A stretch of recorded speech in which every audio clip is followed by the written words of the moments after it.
A Fine Evening in Hell by Christopher Triana. Chapter 1. If Heather had known she'd end up in handcuffs, she would have just stayed at the movie theater. But she wasn't dating Evan so they could see the latest superhero adventure on the big screen. They'd just gone there to be alone in the dark. After a makeout session that left her feeling half her age, she talked him into leaving mid-movie so they could go somewhere more private. Problem was, they didn't have anywhere to go. Though she and Kirk were separated emotionally, they still lived together. They'd agreed to a divorce, but Kirk still needed time to get his things together and move out. Frankly, Heather thought he was dragging his ass because he didn't want to live away from Dylan, and she honestly couldn't blame him for that. Mothers were lucky to be the ones who usually ended up with custody. But it was time for her and Kirk to move on. The longer they stayed together, the harder it would be for Dylan when they came apart. She was trying to keep the divorce amicable, but was also growing impatient, especially when she couldn't bring a date over. Evan smiled mischievously as they walked out of the theater and toward Heather's car. His cheeks grew rosy in the November chill, making him look even younger. "So, now what?" he asked. She patted him, feeling coy, girlish. "We'll figure it out." But that was easier said than done. At 22, Evan was 12 years younger than Heather and still lived at home with his parents. Obviously, they couldn't go back to his house. She was a little too old for fooling around in a boyfriend's room. Not that Evan Ragsdale was really her boyfriend. He was just the first guy she'd met through an online dating app that she'd had more than 3 dates with. Most of the guys she'd gone out with either failed to interest her or creeped her out, or lost interest when she admitted she had a son.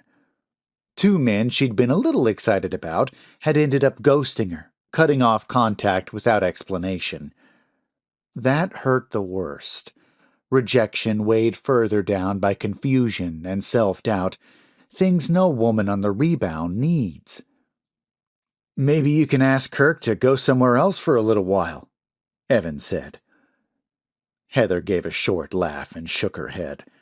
Her new love interest didn't have a clue what it was like to live with a partner, let alone when the marriage you'd spent the last 9 years building was crumbling like feta cheese. "Not an option?" Evan asked. She unlocked the car. "Let's just get in." Evan shrugged, carefree with youth. "Sure, babe." They loaded into her Ford Taurus and shut the doors, blocking out the cold wind. Heather removed her gloves, but hunched up her shoulders for warmth, her scarf crowding over her lips. The skin around them was pink from kissing, something Evan was both good for and good at. That's where his magnetism was the most powerful. Pure, raw physicality. He was tight in all the places Kirk had begun to get soft. His muscles lean, his abdominals rippling beneath his trail of body hair. His happy trail, she thought. That a handsome young man wanted to go out with a single mom struck her as curious, but even if he were just a player looking for a good time, she wouldn't fault him for it. When it came to a guy like Evan, all she wanted was a good time too. He was a nice enough person and could make her laugh, but the age difference created a subtle awkwardness when they didn't get each other's references and couldn't relate to each other's problems.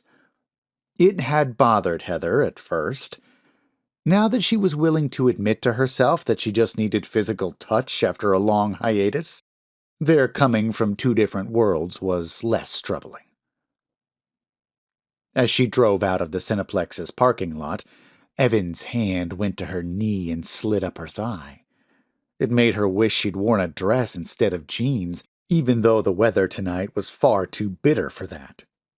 He nuzzled her neck, his warm breath on her ear, smelling of popcorn butter. "I want you," he whispered, electrifying her skin. A provocative heat moved up through her belly. I want you to. They'd fooled around enough over the past 2 weeks. Evan had been patient. So had she. There was no sense in depriving themselves any longer. Want to get a room? He asked. Oh, yes, but I really can't. He pulled away a little. Why not? I can't put a charge from a motel on my credit card. I got a couple of bucks, he said. I can pay the rest back to you. Heather snickered. Evan had a part-time job stocking shelves at Big Y, working weekends while attending school. While he always chipped in for their dates, Heather was the one who settled the bill when he couldn't cover going Dutch. He didn't have money to throw at motels. He didn't even have a working car after his Hyundai had been sideswiped last week. Thankfully, it had been parallel parked, and he wasn't in it. It's not even the money, Evan. It's that all my accounts are still linked with Kirk's. If he sees a charge from a motel... Evan scoffed. Who cares if he does? It's none of his business. Yes, it is, she said, incredulous. Come on. You're not with him anymore. What does he care who you're seeing? You don't understand. I want to keep things civil in my house. There's no reason to rub something like this in Kirk's face. He was my husband for almost a decade. I don't think you can really grasp that. Why? Because I'm too young? Well, actually, yeah, that's exactly why. You're young and you're also not a woman. We like to keep our sexual affairs a little more clandestine. He nuzzled her neck again. Come on, babe. You know you've bragged to your girlfriends. She giggled as his breath tickled her. Just one. Yeah, right. The hand on her thigh moved up like a slithering serpent, and she batted him away playfully, even though she liked where he was going. You also have to consider this, she said. I'm somebody's mother. I can't let anything jeopardize that. How would this jeopardize that? How am I a threat to that? She exhaled. You're not, Evan. That's not what I mean. It's just that divorce battles can get nasty. Right now, things are on good terms with my husband, my ex. But if things go south between us and he decides to fight me for custody of Dylan, a record of me going to motels with strange men while we were still technically married will be a strong weapon against me in court. He raised an eyebrow. Strange men? You know what I mean. You'd be the first if we did this. And believe me when I say I want that. His hand cupped her breast. So, what do we do about it? They hit a red light, and she turned and kissed him. Not little peck kisses like the ones she'd shared with Kirk over the last 11 months as their marriage began to die, but open-mouthed, overheated kisses like they were trying to vacuum one another's souls. He rubbed her other breast, making her stir in her seat. You're so bad, she teased. Oh, baby, I'm the worst. She giggled. Oh, you're so gonna get it. This was what she'd been missing. Not just physical touch, but a personal connection, no matter how fleeting or surface level. Little jokes, shared anticipations, the sort of good time with a man every woman needs but gets to infrequently. Evan seemed like a kid to her at times, but that in turn made her feel like one, and this recapturing of her youth was a riveting illusion, a temporary reprieve from the suffocating drudgery of being an adult. They drove on through a suburban neighborhood, ending up alongside the river, the town of Seymour on the other side, twinkling like jewels. A cell tower throbbed red, making a crimson moon on the water that appeared and disappeared like a Japanese flag in the wind. A small park caught her attention, but she decided against it. The parking spots were too close to the road. They needed something more secluded. Heather smiled, amazed she was considering doing this. For so long, she'd thought this sort of thing was behind her, a part of her life sacrificed on the dual altar of marriage and motherhood. She found herself letting go of being a woman tonight in favor of being a girl, if only for a little while. As they entered the old industrial district of Derby, Evan twirled Heather's hair in his fingers, watching her, admiring her. She felt herself blush at the attention and wondered if he knew what she was thinking and why she'd driven them through here. They passed a rusting refinery, its metal towers and ladders enveloped in a cage of barbed fences, stamped with "No Trespassing" signs. A brick building that looked like it should be condemned lurked behind the high grass of the shoulder. Both places were long abandoned, though they still didn't feel quite right. But Evan's hands felt right. They felt very, very right. Turning down another side street, they came across a parking lot big enough to be an airstrip. At the edge of it was the Paulson Corp's plastic manufacturing plant that had closed down years ago when such jobs had been shipped overseas. The assembly line workers had been laid off from a profession they'd hated, but needed. Heather remembered the headlines about the outraged union leaders, a big hullabaloo that amounted to nothing. Just another march that made protesters feel good, but sadly failed to aid the cause. Weeds had broken through the cracked pavement of the parking lot, and the front gate was in disrepair, leaving it wide open for entry. But the street lights that hovered over the lot like metal vultures continued to glow their piss-colored radiance. Heather turned into the lot. Evan snickered again. Her hand went to his thigh this time, and she squeezed. She took the Taurus around the far side of the plant, hoping for a spot where the building cast a shadow over the parking spaces. At the back of the plant was a smaller warehouse, probably a secondary storage unit. This was where the lot was furthest from a streetlight, so she parked just a few rows away from the warehouse and shut off the engine. The sudden silence created awkward tension. All night they'd been groping and slobbering, but now that they were really alone, they froze. Heather realized she was actually nervous. It had been a long time, and she'd had the same partner for so many years. She wondered if she'd know how to please somebody else, especially a guy from a different generation.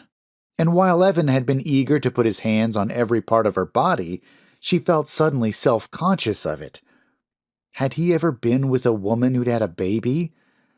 She worked out regularly and thought she was in decent shape, but there was a difference between a 34-year-old woman and a 22-year-old one, even without the effects of giving birth.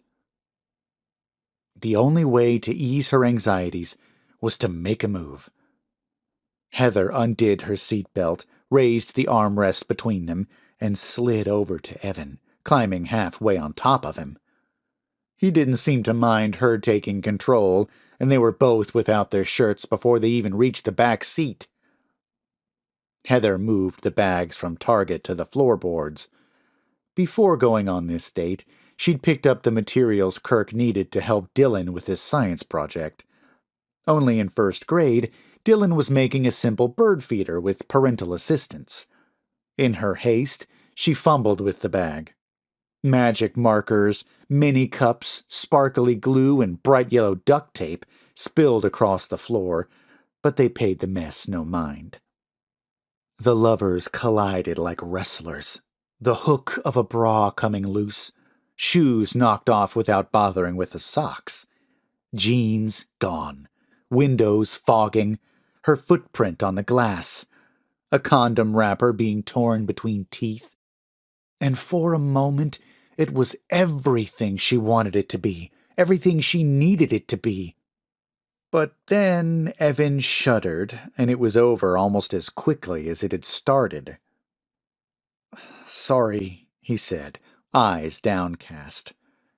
She patted his bare back. Hey, it's okay.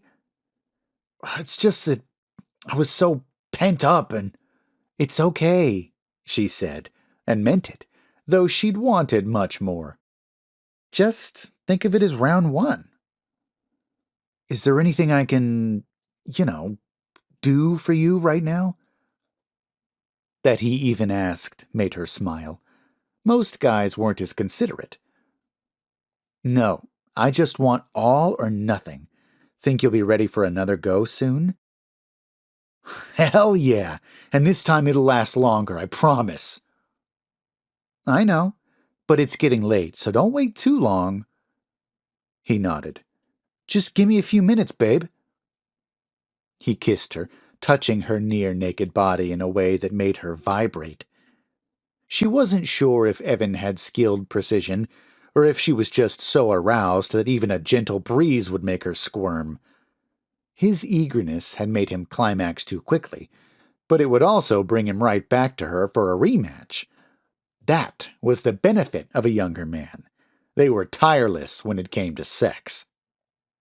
After slipping into his jeans, Evan leaned over the front seat for his discarded shirt and jacket. I'll be right back. Just have to take a leak.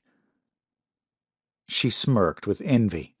She didn't have to go, but was sure she would find relief if she tried. After her pregnancy, she always had to pee at least a little. But urinating in a parking lot was obviously a lot easier for Evan than it would be for her. He got out of the car, and a gush of cold air made Heather's skin pimple. She had Evan hand her the sweater she'd torn off, and as he closed the door, she slid back into her panties, but left her jeans off. The more visual stimulation she could give Evan, the better. His reaction to her body had completely eliminated that nagging self-doubt about her looks. She still had it, and men still wanted it. But she really should have dropped him off by now. She should be heading home. But if more and longer sex was just moments away, she couldn't pass on it. Though abrupt, this taste of what Evan could do had been delicious, and she was still very hungry. Time seemed to drag as she waited for him to return. What was taking him so long? How long does it take a man to piss? Guys Kirk's age were the ones who took a while to get a stream going, not guys in their 20s like Evan. Heather rubbed the window with her sleeve and gazed out at the darkened lot, trying to find her lover, but another face filled the window just before the door swung open and the barrel of a gun leveled with her heart.